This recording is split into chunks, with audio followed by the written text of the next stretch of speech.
Okay, hello guys. Welcome sa bagong episode ng ating YouTube channel. Okay, medyo natagalan bago nakapag-upload uli ng video. Gawa ng merong pandemic ngayon. So, anyway, ngayon nagkaroon tayo ng pagkakataon para gumawa ng video. Ang i-discuss natin ngayon is ink setup ng black and gray wash, advanced black and gray wash, at advanced black and gray. Okay? So, maiksi lang tong video na to. Umpisa natin sa black and gray wash. So, basically, pag black and gray wash, mixture lang naman siya ng black ink.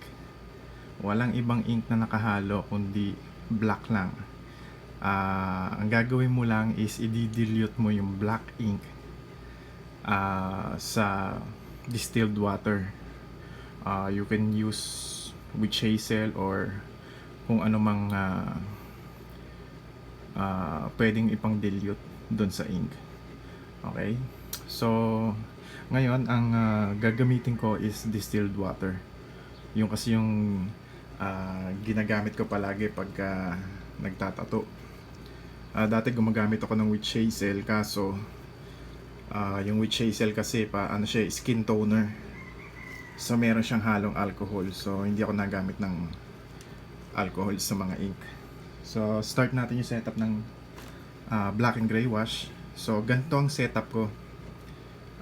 Meron akong 5 na ink caps. Okay? So nung nagsisimula ako magtato, ang ink caps ko dati is marami, mga 10, ganyan. Tapos habang tumatagal ako magtato, habang dumadami yung years of experience ko sa pagtatato, nababawasan yung ginagamit kong setup ng black and gray wash. Hanggang sa ngayon, 10 years na ako nagtatato, ganito na lang palagi yung setup mo. 5 na ink caps. Okay, so simulan natin.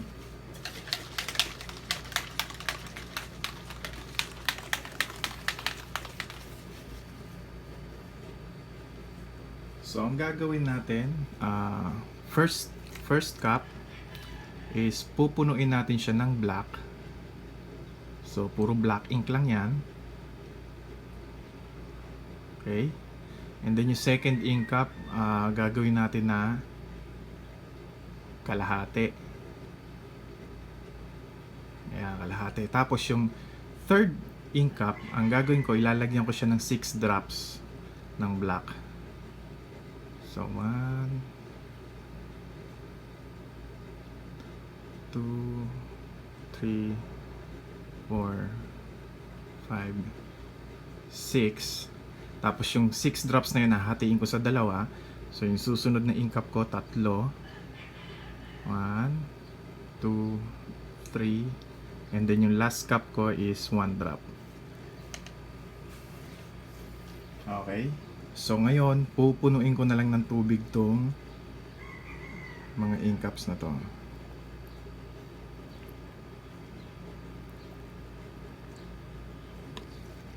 So, yan na yung setup ng basic na black and gray wash.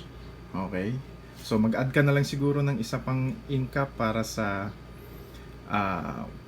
white na ink kung gusto mo maglagay ng highlights.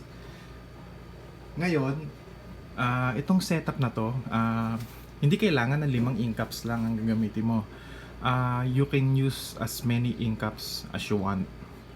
Okay, so ang importante is iba-iba yung drops ng black ink sa ink caps. So pwede kang 100% na black ink. Second ink cap mo pwede mong gawing 75%. Okay, then yung third pwede mong gawing 50%, then 25%, then 1 drop. So depende sa inyo ako kasi sa katagalan ng pagtatato, naging ganito na yung setup ko. So 100% black, 50% black, 6 drops ng black, 3 3 drops ng black, and then 1 drop ng black. Then i-fill mo lang ng distilled water. No, pwede ka ngayong maglagay pa dyan ng ibang ink cups. Depende sa drop. Pwede mong, diba ito 6 drops, pwede kang magdagdag ng isa pang ink cup dito, gawin mong 8 drops ng black, then isa pang ink cup, pwede mong gawing 10 drops ng black. So ganon, yung mga in between pwede mong gawin yon. There's no right or wrong sa pagsisetup ng basic black and gray wash. Kung saan ka komportable. Hindi importante kung gaano ka konti o gaano karami yung setup mo ng black and gray wash. Kasi katagalan yan, unti-unti mong marirealize na dun sa sinetup mo, maaring meron ka dong mga hindi na masyadong nagagamit. So pwede mo nang, as you gather experience sa pagtatato, pwede mo nang tanggalin yung mga ink cups na hindi mo naman ginagamit. So ganun yung nangyari sa akin, kaya nauwi ako sa 5 na setup. So whether may magamit ako dyan o hindi, ganyan na lang yung setup ko palagi, para lang sigurado. Okay, so napakasimple ng black and gray wash setup. Doon tayo ngayon sa advanced black and gray wash. Okay, so pag advanced black and gray wash, basically yung black ink mo, hahaluan mo na siya ng white ink. Okay, setup ko lang yung ink cup. So pag nag-setup ako ng black and gray wash, ganito rin. Kung ano yung setup ko ng pag nag-setup ako ng advanced black and gray wash, parehas din itong black and gray wash na to sa advanced black and gray wash. Pero may tinatawag tayong 2-drop technique. Ano yung 2-drop technique? Gagamitan mo ng white ink. Okay? So magda-drop ka ng 2 drops of white ink sa kada ink cups. So paano yan? Ganito, papakita ko sa inyo. Okay, so yung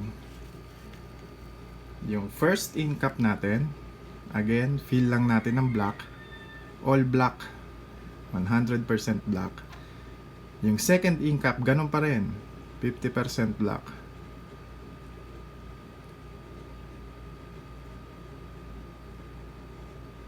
Ayan, so binilang ko, yung 50% ng black is, sa medium size na ink cup, is 12 drops. And then yung third, ganun pa rin, 6 drops, 4, 5, 6, and then 3 drops, and 1 drop. Okay. So ngayon, lalagyan natin siya ng white ink. 2 drops each ink cup. 2 drops lang ng white. So hindi ka nalalampas sa 2 drops. Okay, so 1, 2, 1, 2, 1, 2, 1, 2. And then, tsaka mo lalagyan ng distilled water.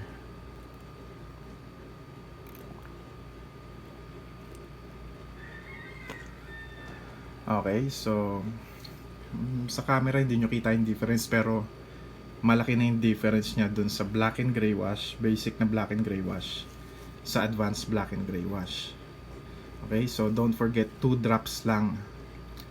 Okay, and then yung setup nito, pwede kayong mag-setup uli ng kahit gaano karaming ink cups. Alright, basta tig to 2 drops lang ng white kada ink cups. Ngayon, imimix natin yan. Kung hindi naman kayo magtatato, magpa-practice lang kayo ng setup, pwede kayong gumamit ng toothpick dyan o kaya palito pang mix.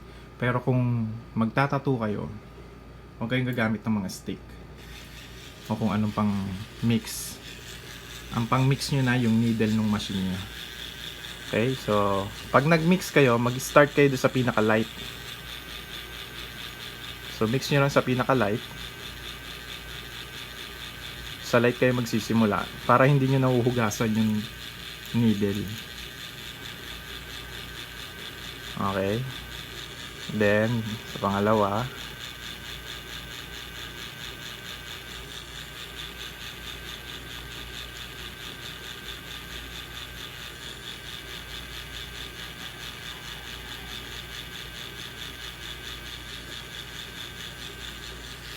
okay.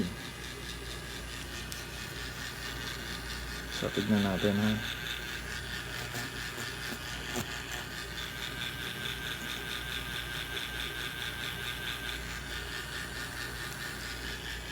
Ayan o. Nakikita nyo na kagad yung difference. Ilalagay natin to yung pinaka-light na wash.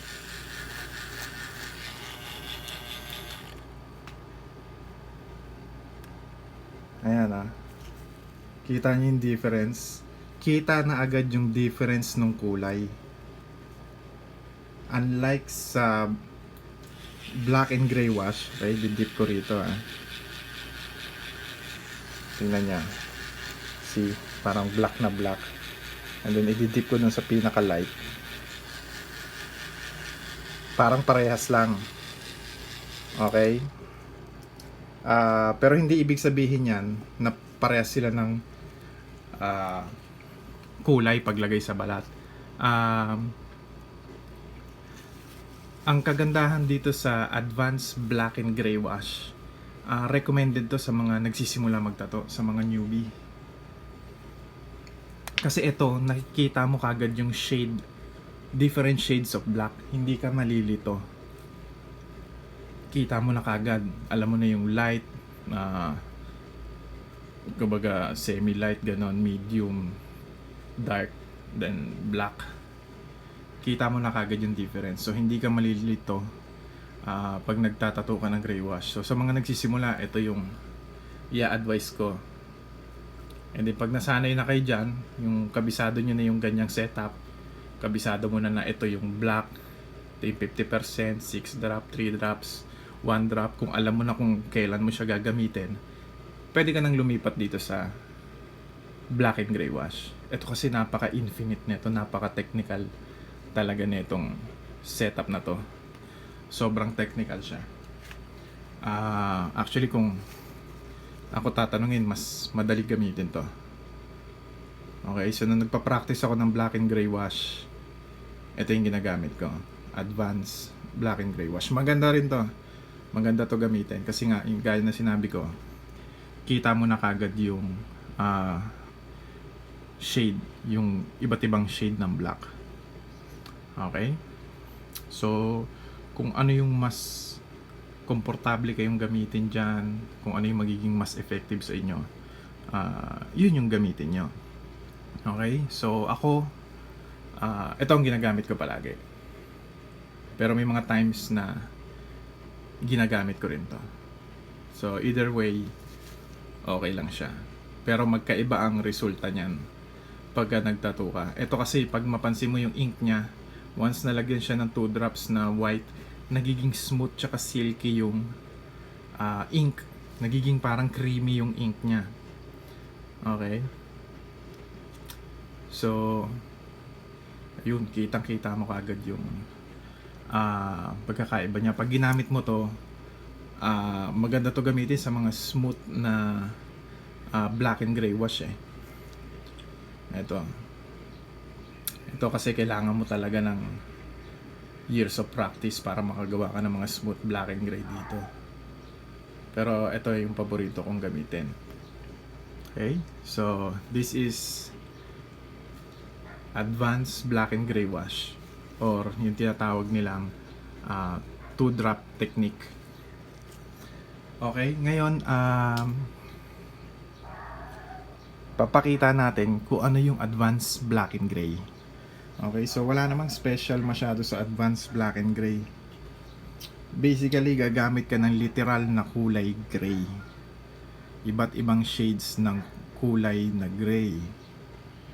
Okay? So hindi mo i-disperse yung ink, yung black ink para makapag-produce ng gray na ink, which is yun yung ginagawa natin dito sa dalawang setup na to.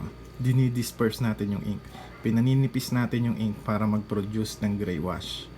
Okay, so binabawasan natin yung quantity ng black ink kada ink cup, and then pinapalitan natin siya ng distilled water or ng distilled water plus 2 drops ng white. Okay, so sa advanced black and gray, wala namang special doon. You can mix your own advanced black and gray. Simple lang, imimix mo lang yung white tsaka black. Wala kang idadagdag na distilled water, hindi mo i-disperse yung black ink. Ngayon, may mga gray ink na mabibili. Ito. Okay. So, Fusion ink yan. So, ayan na yung gray niya. Ready na. Pure, uncut pigment. Hindi siya dispersed ng tubig. Purong ink to. Kumbaga, color. Kung gagamit ka ng advanced black and gray, consider na to as colored tattoo. Kasi literal na gumagamit ka ng gray na ink. Maganda to sa mga cover up. Okay, so hindi na natin ito ilalagay sa ink cups kasi ayan na yan eh. Yan na yung kulay niya mismo. So ayan na yun. Ilalagay mo na lang sa ink cups. Then pwede ring maraming setup ng ink cups para dito. Hindi porket 5 or 6 lang yan, 6 na ink cups ka rin. Pwede mong pag-mix tong dalawang to, 50%, 50-50, ito rin 50-50, 50-50, so on and so forth. So ganun lang ang setup niyan. Okay, so sana may natutunan kayo. Ganun lang kasimple, maiksi lang yung video natin. Black and gray wash, advanced black and gray wash, advanced black and gray. Mabuhay tayo lahat.